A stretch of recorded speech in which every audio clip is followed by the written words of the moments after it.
Hello बच्चों। Online कक्षा में आप लोगों का उत्साह देखकर बहुत प्रसन्नता हो रही है। आप लोग शिक्षकों से बात करने के लिए इतने उत्सुक हैं, लेकिन एक समस्या ये है कि बहुत अधिक इस पे व्हाट्सएप ग्रुप पे चर्चाएं नहीं की जा सकती। पर हाँ, छोटी छोटी मैसेजेस, छोटे प्रश्न उत्तर किया जा सकता है। कक्षा जैसा आनंद तो नहीं मिलेगा जैसे आप अपनी कक्षा में पढ़ते हैं और जवाब पूछते हैं, लेकिन फिर भी थोड़ा बहुत हम लोग का प्रयास रहता है कि उसी तरह का आपका माहौल बने और आप अनुशासित होके यदि पढ़ेंगे तो आपको भी अच्छा लगेगा। तो आज हम, पिछले में आपने पढ़ा गिल्लू का पहला भाग, आज हम गिल्लू का दूसरा भाग पढ़ेंगे। लेखिका महादेवी वर्मा है। लेखिका के बारे में हम पाठ के अंत में चर्चा करेंगे। अभी हम पाठ का दूसरा भाग आज पढ़ते हैं। ध्यान से वीडियो को आप सुनिएगा। आपके मन में बहुत सारे प्रश्न आते हैं जो कि वीडियो में रहते हैं, बताया गया होता है, एक्सप्लेन किया गया रहता है, फिर भी आप प्रश्न पूछते हैं। पर वीडियो को ध्यान से देखिए। हमारा प्रयास है कि वीडियो में सब प्रश्नों के उत्तर, सब शब्दों के अर्थ बताए जाएंगे। फिर भी जो ना हो उसको पूछिएगा, पर वीडियो को बहुत ध्यान से देखिएगा। इसको बहुत ध्यान से देखने की आवश्यकता है। तो हम अभी चलते हैं, शुरू करते हैं। आपने पिछले उसमें देखा था कि एक गिलहरी का छोटा सा बच्चा जो है वो सोनजूही की कली, जो सोनजूही का फूल होता है, सोनजूही एक फूल का नाम है, ठीक है। तो उसकी कली के पास जीव को उन्होंने देखा, तो उन्हें अपने जो है लघु प्राण, बहुत से बच्चों ने पूछा लघु प्राण क्या होते हैं। लघु प्राण जो छोटे छोटे जीव, जैसे चूहा है, मेढक है, गिलहरी है, छोटे जीव जंतु, उनको लघु प्राण यहाँ पे कहा गया, क्योंकि उनकी जान नन्ही सी होती है ना, तो इसलिए उनको लघु प्राण कहा गया है। तो वो जो गिलहरी का बच्चा उनको लेखिका को मिला और देखा उन्होंने कि वहां पे कौवे हैं, दो कौवे आपस में जो है छुआ छुअल जैसा खेल खेल रहे हैं। तो और फिर जो है उन वो देखा गिलहरी का बच्चा जो है घायल अवस्था में गमले के पीछे पड़ा था, और जो है वो कौवे जो है उसको चोंच मार रहे हैं। अब चूंकि गिलहरी का शरीर छोटा होता है, तो कौवे की चोट से वो बेचारा घायल पड़ा था। यहाँ देखिए, ये यहाँ पे चित्र में भी इसी तरह से दिखाया गया है। तो वो यहीं पे चिपटा पड़ा था, और सब जब देखा उन्होंने तो सबने कहा कि चोट से, घाव से ये बच नहीं सकता। अब आगे पढ़ेंगे।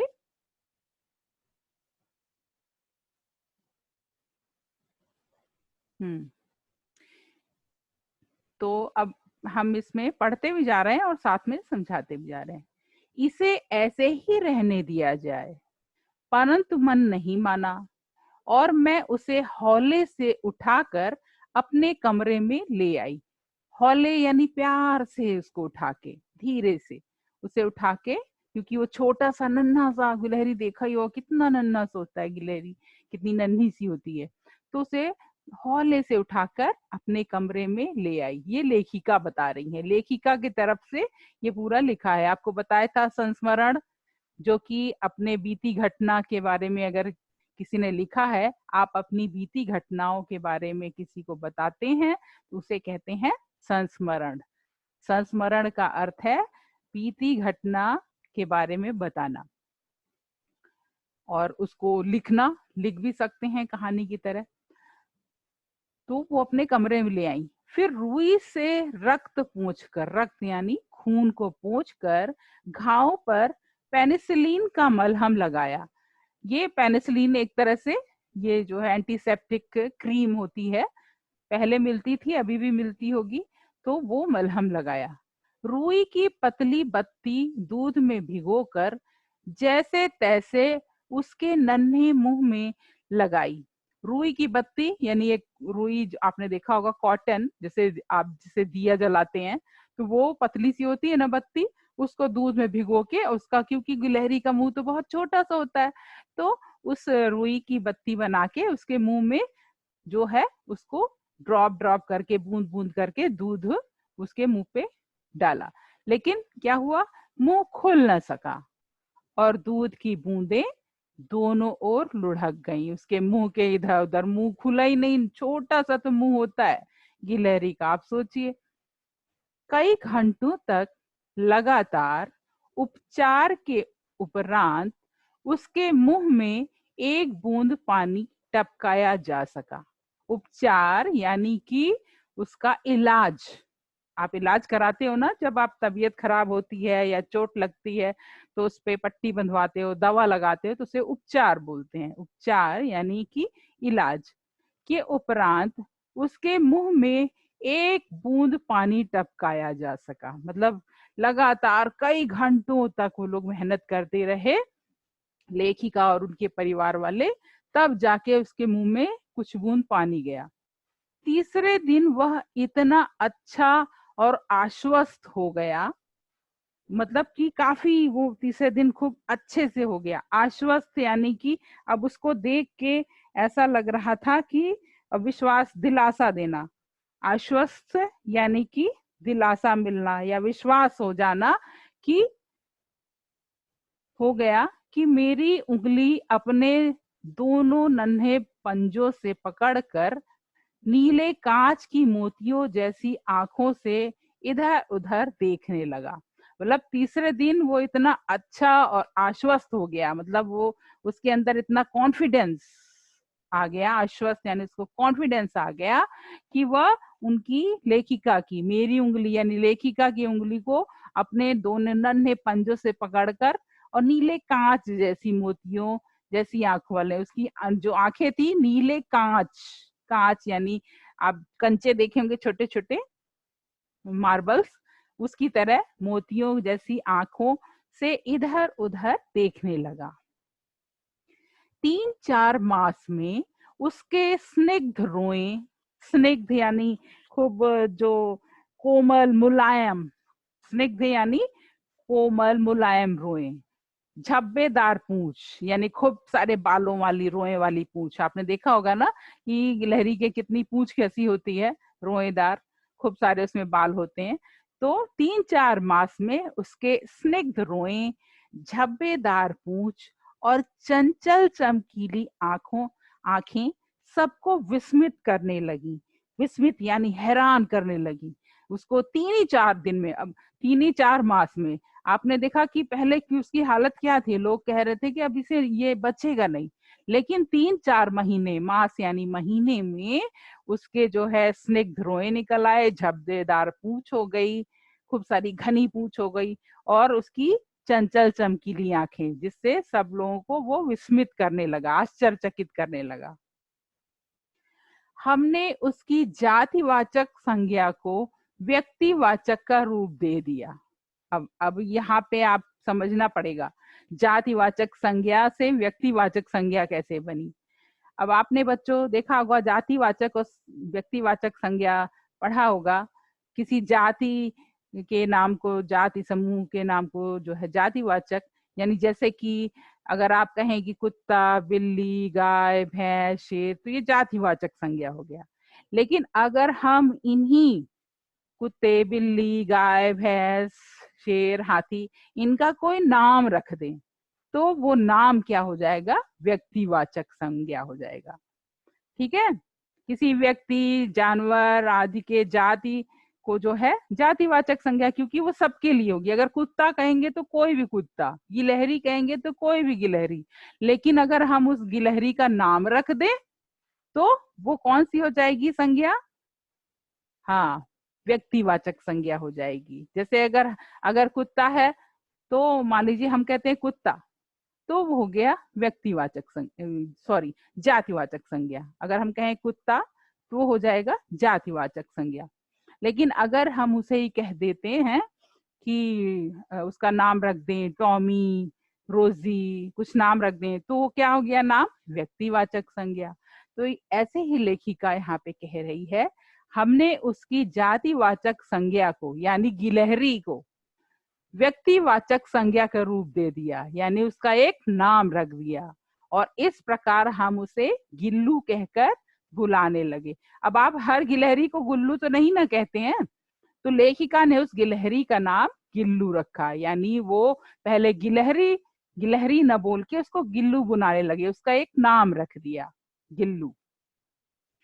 मैंने फूल रखने की एक हल्की डलिया में रुई बिछाकर उसे तार से खिड़की पर लटका दिया।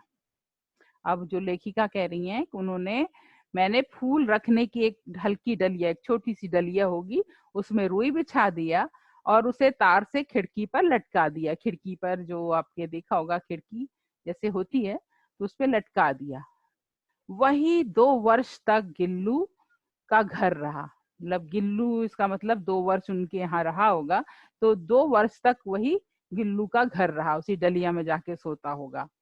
वह स्वयं हिलाकर अपने घर में झूला झूलता, अपने मतलब वो डलिया उन्होंने टांग रखी थी तो उसको हिलाकर वो जो है झूला झूलता था, और अपनी कांच के मनकों सी आंखों से, मतलब अपनी कांच के मन के यानी कांच की मोतियों, मन के का अर्थ है मोतियों, ठीक है।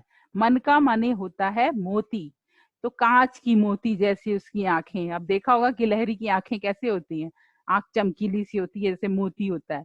तो उसके कांच के मनकों सी आंखों से कमरे के भीतर और खिड़की से बाहर न जाने क्या क्या देखता समझता रहता। वो अपनी आंख से, यानी लेखिका कह रही वो अपने आंख से खिड़की के बाहर जाने क्या क्या देखता रहता था। उसकी समझदारी और कार्यकलाप पर सबको आश्चर्य होता था। कार्यकलाप यानी जो वो काम करता था, कोई भी वो जो काम किया करता था, कार्यकलाप वो जो भी जैसे काम आप करते हो, खेलते हो कूदते हो, ये सब कार्यकलाप, क्रियाकलाप कार्यकलाप बोलते हैं। मतलब कोई काम करना, उसकी समझदारी और उसके जो भी वो काम करता था, खेलता कूदता था, तो कार्यकलाप पर सबको आश्चर्य होता था, जो भी वो करता रहा होगा। कार्यकलाप का अर्थ वो है। जब मैं लिखने बैठती तो मेरा ध्यान आकर्षित करने के लिए वह मेरे पैर पर आकर सर्र से पर्दे पर चढ़ जाता। ध्यान आकर्षित यानी अपनी तरफ अट्रैक्ट करने के लिए। अब आप देखा होगा कि आपके घर अगर कोई पपी वगैरह होगा, तो अगर आप उसको ध्यान नहीं दे रहे हैं, तो वो कैसे अपनी तरफ ध्यान भौंक के आपको चाट के आपके पास आके करता है। इसी तरह से लेखिका कहती है जब मैं लिखने बैठती, यानी जब वो राइटर थी तो लिखती ही रही होंगी, तो लिखने बैठती तो मेरा ध्यान आकर्षित करने के लिए वह मेरे पैर पर आकर सर्र से पर्दे पर चढ़ जाता। पहले उनके पैर पे आता और फिर सर्र से पर्दे। सर्र का अर्थ नहीं, सर्र एक शब्द है कि कहीं जैसे सर्र से साइकिल चली गई अचानक, ठीक है, तो उसी को सर्र का अर्थ वही हुआ। तो सर्र से पर्दे पर जल्दी से, सर्र से मतलब जल्दी से पर्दे पर चढ़ जाता और फिर उसी तेजी से उतरता। उसका यह दौड़ने का जो उसका क्रम था, मतलब सीक्वेंस, कभी चढ़ता और कभी उतरता, कभी वो पैर पे आता और कभी पर्दे पर चढ़ता, फिर पैर पे आता फिर पर्दे पर चढ़ता, तो इसको सीक्वेंस कहेंगे, क्रम। तब तक चलता रहता, यह मतलब उसका क्रम तब तक चलता रहता जब तक मैं उसे पकड़ने के लिए न उठती। मतलब जब तक वो पकड़ने नहीं आती, वो पैर पे आके उनके चढ़ जाता फिर पर्दे पे जाता, यानी वो अपनी तरफ उनका ध्यान आकर्षित कराना चाहता था। कभी मैं गिल्लू को पकड़कर एक लंबे लिफाफे में इस प्रकार रख देती कि उसके अगले दोनों पंजों और सिर के अतिरिक्त सारा लघु गात लिफाफे के भीतर बंद रहता। मतलब लेखिका क्या करती, आपने देखा होगा एनवलप, लिफाफा कागज का, इसमें लेटर वगैरह डालते हैं, तो एक बड़ा जो लंबा भी आता है लिफाफा, उस लंबे लिफाफे पे में जो है गिल्लू को, अब गिल्लू कितना छोटा सा होता है, लिफाफे जितना आपका ये देखिए जितना बड़ा ये है तो इतना ही बड़ा लिफाफा होगा, इसके अंदर आप अगर अगर उसको डाल दें तो अगर इसके अंदर आप डाल दें तो आ ही जाएगा वो। तो जो लिफाफे के अंदर डाल के उसको जो है इस प्रकार रख देती कि उसके अगले दोनों पंजों और सिर के अतिरिक्त सारा लघु गात, लघु माने छोटा, गात माने शरीर, ध्यान से सुनिए, अतिरिक्त माने और एक्स्ट्रा, ठीक है। तो उसके दोनों पंजों और सिर के अतिरिक्त, दोनों उसके पंजे और सिर के अलावा, अतिरिक्त यानी अलावा, सारा लघु गात, लघु यानी छोटा, गात यानी शरीर, गात का अर्थ है शरीर, लिफाफे के भीतर बंद रहता, उसका छोटा सा शरीर जो है वो लिफाफे के भीतर बंद रहता।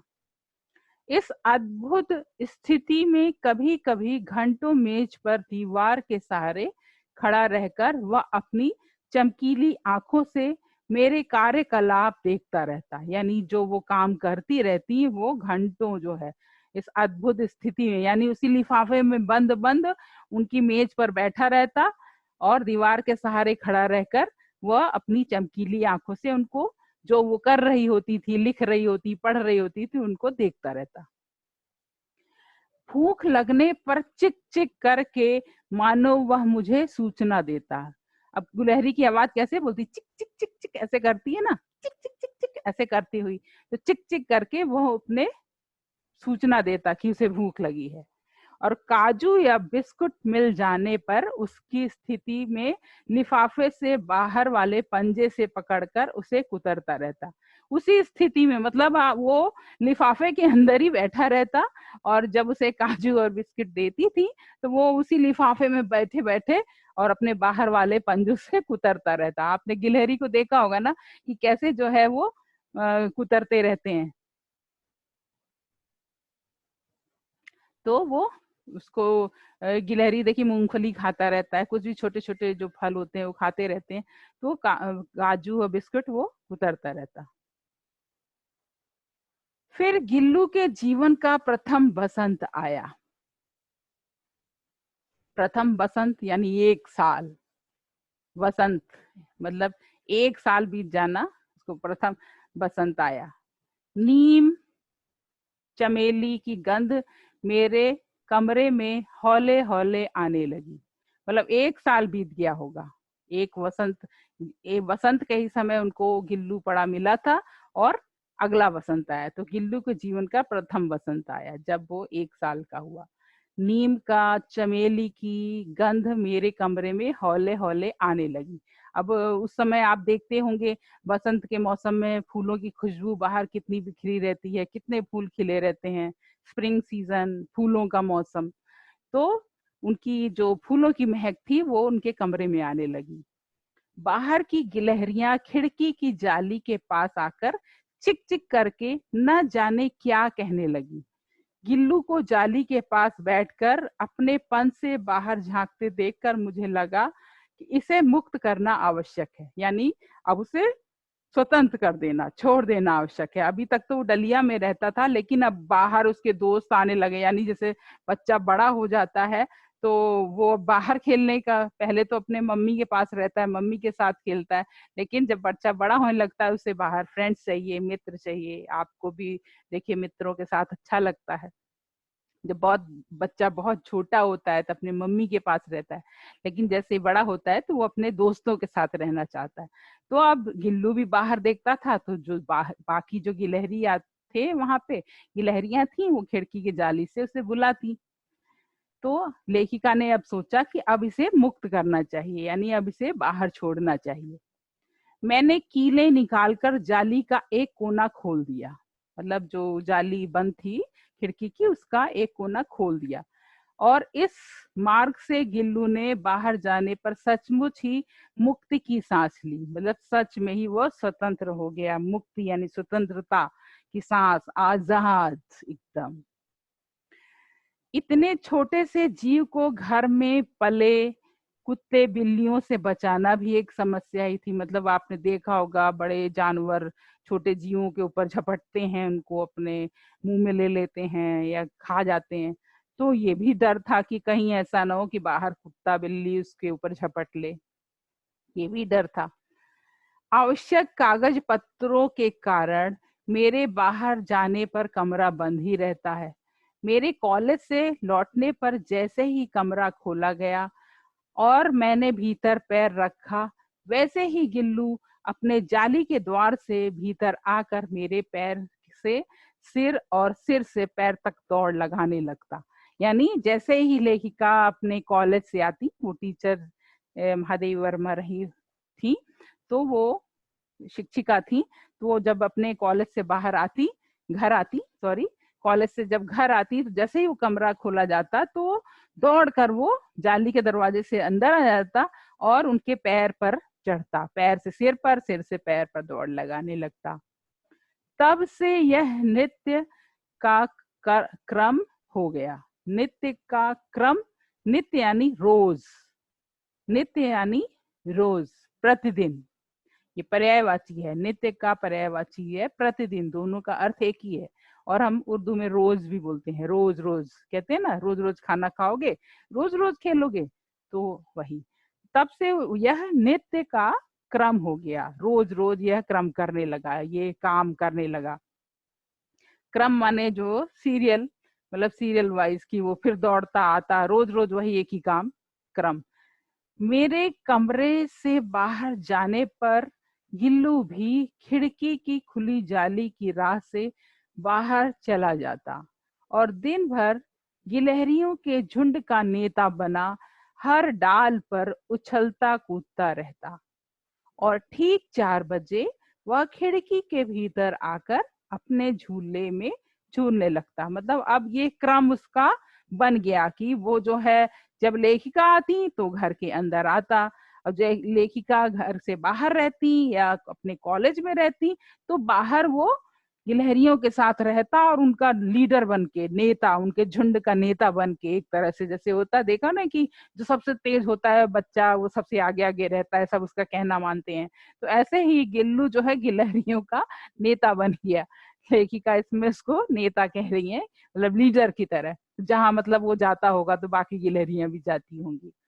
तो झुंड का नेता बना, हर डाल पर उछलता कूदता रहता और ठीक 4 बजे वह खिड़की से भीतर आकर अपने झूले में झूलने लगता। कि अब जब उनके लौटने का समय होता 4 बजे, अपने जब वो कॉलेज से आ रही होती तो वहां पे अपने झूले में बैठ जाता। मुझे चौंकाने की इच्छा उसमें न जाने कब और कैसे उत्पन्न हो गई। वह कभी फूलदान के फूलों में छिप जाता, कभी पर्दे की चुन्नट में और कभी सोन जूही की पत्तियों में। मतलब कि उनको जो है, लेखिका को एकदम से चौंकाने के लिए, मतलब वो खेल खेलता था उनके साथ, कभी उनके सिरों पैर पे चढ़ता, पर्दे पे चढ़ता, और कभी उनको चौंकाने के लिए अचानक कुछ न कुछ करता रहता था। खुश होते हैं ना, जैसे आप देखते हैं छोटे छोटे पपीज वगैरह खुश होते हैं तो कैसे उछलते कूदते हैं, तो ऐसे ही वो भी एकदम चंचल था। चंचल मतलब एकदम एक्टिव, ओवर एक्टिव, चंचल हो जाना। चंचल का अर्थ होता है ओवर एक्टिव। तो वो चंचल था क्योंकि बहुत ज्यादा अधिक चंचल था, छोटा सा गिलहरी का बच्चा गिल्लू। तो वो उनको चौंकाने के लिए कभी जो है वो फूलदान यानी फ्लावर पॉट के फूलों में छिप जाता, और कभी पर्दे की चुन्नट, पर्दे आप देखेंगे कर्टन की प्लेट्स होती हैं, चुन्नट का मतलब प्लेट्स, जो ऐसे पर्दे नहीं, ऐसे चुन्नट बनी होती, प्लेट्स बनी होती घनी सी, पर्दा जब लगाते हैं, ध्यान से देखिएगा अपने घर में, तो पर्दे की चुन्नट में और कभी सोन जूही की पत्तियों में वो छिप जाता था। सोन जूही फूल जो था सोन जूही का, उसकी पत्तियों में वो छिप जाता था अंदर। तो बच्चों आज हम इतना ही पढ़ेंगे, ये दूसरे भाग है, और तीसरा और अंतिम भाग अगले उसमें हम समाप्त करेंगे और लेखिका के बारे में भी अध्ययन करेंगे। अच्छा बच्चों, इसका जो है, जब इसको उसमें व्हाट्सएप ग्रुप पे डाला जाएगा तो पहले आप ध्यान से वीडियो इसको सुनिएगा। वीडियो बहुत ध्यान से सुनने के बाद मैं उसमें व्हाट्सएप ग्रुप पर छोटे छोटे प्रश्न पूछूंगी, आप केवल उन प्रश्नों का जवाब वहां पे लिख दीजिएगा, ठीक है। इंग्लिश के शब्द लेटर यानी रोमन जैसे कि आपको लिखना है, जैसे मैं बताती हूँ, जैसे आपको लिखना है यहाँ पे आपको लिखना है गिल्लू, ठीक है। तो हिंदी में नहीं लिख पा रहे हैं तो आप इस तरह से गिल्लू ऐसे लिख दीजिए, ठीक है। अगर मैं पूछती हूँ कि कुछ दूसरा शब्द अगर पूछा कि मुक्त का क्या अर्थ है, तो आप ऐसे लिख दीजिए स्वतंत्र, ठीक है, ऐसे लिख सकते हैं। अगर हिंदी आपका चले व्हाट्सएप पे तो वैसे लिख सकते हैं, नहीं तो इस तरह से लिख दीजिए, ठीक है। तो हो किसी किसी के उसमें नहीं रहता, तो आप उसको चिंता मत कीजिएगा। या आप छोटा सा अपना जो है ऑडियो तुरंत उस पे क्विक ऑडियो करके जवाब दीजिएगा। पर हाँ, प्रश्नों को देखते रहिएगा, जब दूसरा प्रश्न आ जाए तब दूसरे प्रश्न का जवाब, ये नहीं कि अभी आपका दूसरा तीसरा प्रश्न आ गया आप अभी पहले प्रश्न का ही जवाब बता रहे हैं। बस ये एक तरह से जैसे क्लास में आपसे पूछा जाता है और सबसे जवाब आप लोग देते हैं मौखिक रूप से, ये प्रश्न एक तरह से मौखिक रूप से ना होके आपको लिख के वहां पे या मुंह से बोल के जवाब देना है, ठीक है। इसको आप जो प्रश्न पूछे जाएंगे उसको एक साथ में रफ कॉपी रख के रफ कॉपी पे नोट करते जाइएगा, क्योंकि लिखने का अभ्यास बहुत जरूरी है। आप लोग की स्पेलिंग मात्राओं की बहुत गलतियां होती हैं, तो आपका लिखने का अभ्यास जरूर करना है, ठीक है। और जो नोटबुक आपकी फेयर नोटबुक है, उसके लिए जो प्रश्नोत्तर होंगे उसका पीडीएफ बना के हम जब पाठ समाप्त हो जाएगा तब हम पीडीएफ ग्रुप में डालेंगे। उसको लेके आप उसको नोटबुक में प्रश्नोत्तर वाक्य प्रयोग जो कुछ भी दिया गया होगा पाठ में जैसे पहले दिया जाता था वो सब आप कीजिएगा, ठीक है। और अगर इससे पहले वाले प्रश्न आपने फेयर में कर लिए हैं तो कोई बात नहीं, उसको उसी में पड़ा रहने दीजिए। लेकिन अब आगे से जो ग्रुप में छोटे छोटे प्रश्न डाले जाएंगे उन सबको आप रफ कॉपी में लिखते जाइएगा, ठीक है। अब आज यहीं पे विराम देते हैं। Okay, bye bye.